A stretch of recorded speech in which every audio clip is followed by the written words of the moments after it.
அனைவருக்கும் வணக்கம். முனைவர் பா. மணிகண்டன், தமிழ்துறை உதவி பேராசிரியர், டாக்டர் எஸ்.என்.எஸ். ராஜலட்சுமி கலை மற்றும் அறிவியல் கல்லூரி, கோவை.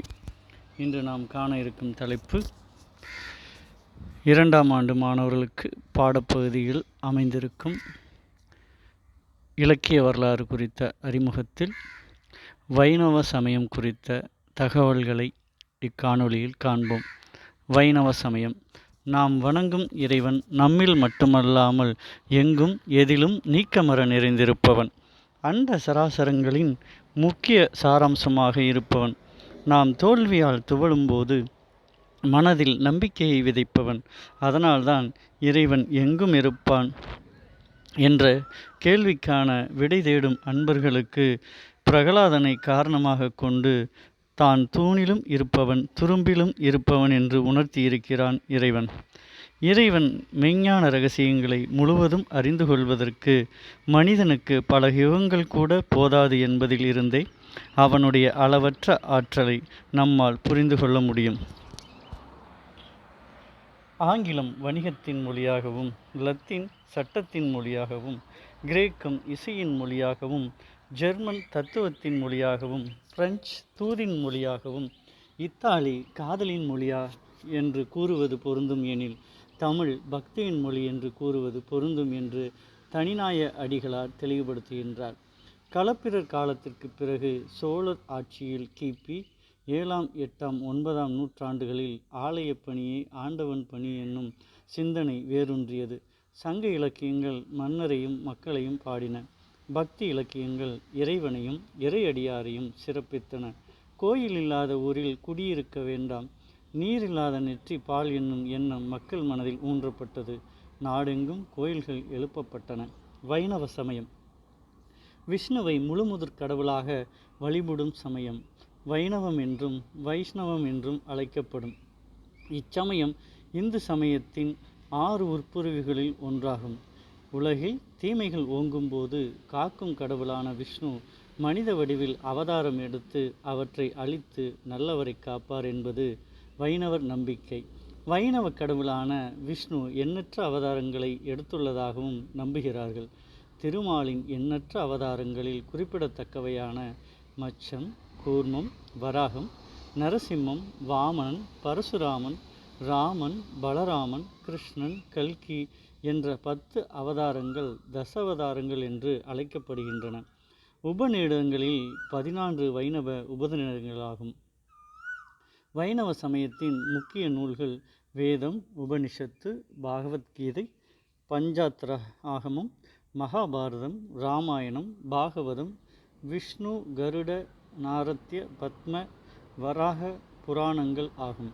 குப்தர் காலத்தில் செல்வாக்கு பெற்றிருந்த வைணவம் தெற்காசியா முழுவதும் பரவியிருந்தது.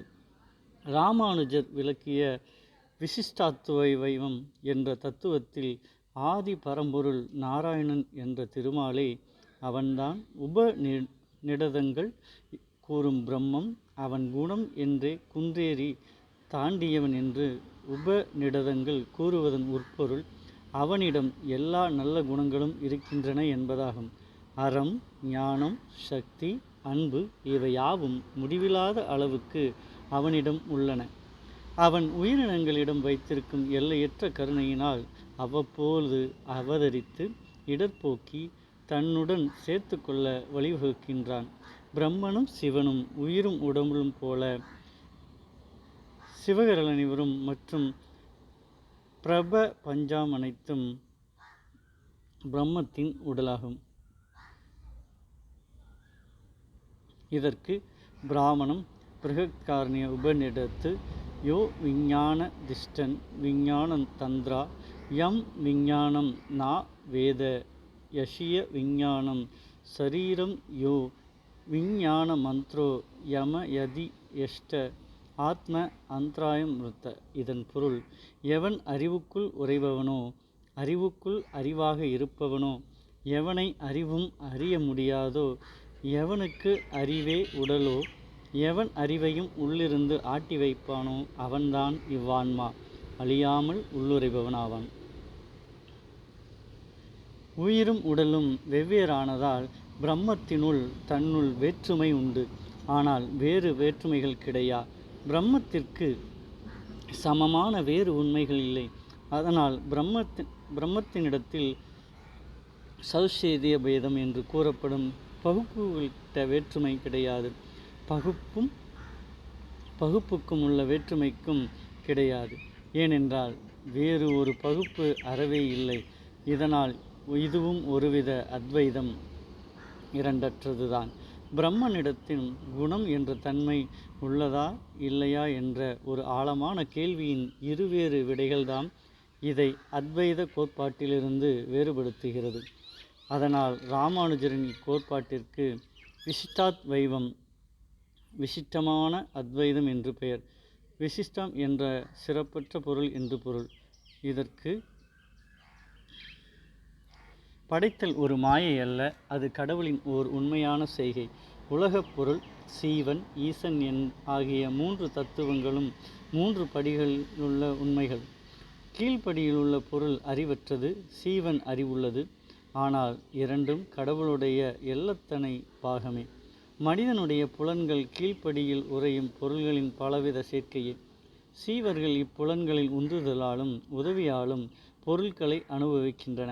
அவர்களுடைய முந்தைய பிறவிகளில் செய்த தீவினை நல்வினையை பொறுத்து அவர்களுக்கு பயன்களை கொடுத்து ஆள்பவன் ஈசன். மோட்சம் என்பது ஈசனான நாராயணனுடன் வைகுண்டத்தில் வசிப்பதே.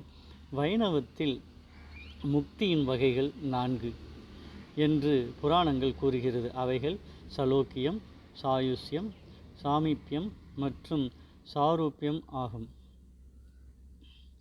வைணவத்தில் முக்தியின் வகைகள் 4 என்று கூறுவதில் சலோக்கியம் திருமாலின் வைகுந்த உலகை அடைந்து தொண்டு செய்தல்.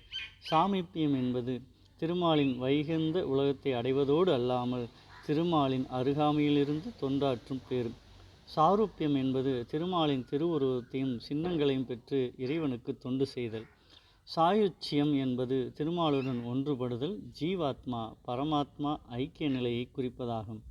இறைவனுக்கெல்லாம் இறைவன் பார்க்கடலில் பள்ளி கொண்டிருக்கும் நாராயணன் என்ற மந்திர நாமமுடைய மகாவிஷ்ணு, ராமர், கிருஷ்ணர் உள்பட அவருடைய பல அவதாரங்களையும் யாவற்றையும் மீறிய பரம்பொருளாயிருந்தாலும் அவரே தன்னை சிலைகளில் கட்டுப்படுத்தி கொண்டு அர்ச்சாவதாரமாக கோயில்களில் காட்சியளிக்கின்றார். அர்ச்சாவதாரங்களை வணங்குவதே நாராயணன் அடைய எளிதான வழி. மாந்தரனருக்கும் தாயும் தந்தையுமாக இருக்கும் அவரை எவரும் சுலபமாக அடையலாம் என்பதை கிருஷ்ணராக அவதரித்த போது தன்னுடைய லீலைகளில் காண்பித்தார். 4000 திவ்ய பிரபந்தங்களில் இச்சுவை நிறைய ருசிக்கலாம். இறைவனின் சுலபத்தன்மைதான் வைணவத்தின் சிறப்பு. வைணவத்தில் கருடனை பெரிய திருவடி என்றும் அனுமனை திருவடி என்றும் போற்றுவர். ஆழ்வார்கள்: பொய்கை ஆழ்வார், பூதத்தாழ்வார், பேயாழ்வார், திருமலிசை ஆழ்வார், நம்மாழ்வார், மதுரகவி ஆழ்வார், குலசேகர ஆழ்வார், பெரியாழ்வார், ஆண்டாள், தொண்டரடிப்பொடியாழ்வார், திருப்பான ஆழ்வார், திருமங்கை ஆழ்வார். இவர்கள் 12 ஆழ்வார்கள் என அழைக்கப்படுகின்றனர். வைணவத்தின் சின்னங்கள் 2. திருமண் இட்டுக்கொள்வதில் 2 யோக முறைகள் உள்ளன. வடகலை திருமண் காப்பு. பாதம் இல்லாமல் போடும் வடகலை நாமம் வடகலை. தென்கலை திருமண் காப்பு. பாதம் வைத்து போடும் தென்கலை நாமம் தென்கலை. பிற வைணவ சின்னங்களாக சங்கு, சக்கரம், துளசி தீர்த்தம், சடாரி போன்றவை அமைகின்றன. வைணவ சமயத்தில் ஸ்ரீ வைணவம், மாத்வ சம்பிரதாயம், கௌடிய வைணவம், வர்க்கஹாரி, சுவாமி நாராயணன் சம்பிரதாயம், ஹரே கிருஷ்ணா இயக்கம் என பல பிரிவுகள் உண்டு. ஸ்ரீ வைணவத்தில் வடகலை தென்கலை என்ற 2 பிரிவுகள் உண்டு. இதன் அடிப்படையில் வைணவத்தின் தோற்றத்தினை காணலாம். நன்றி.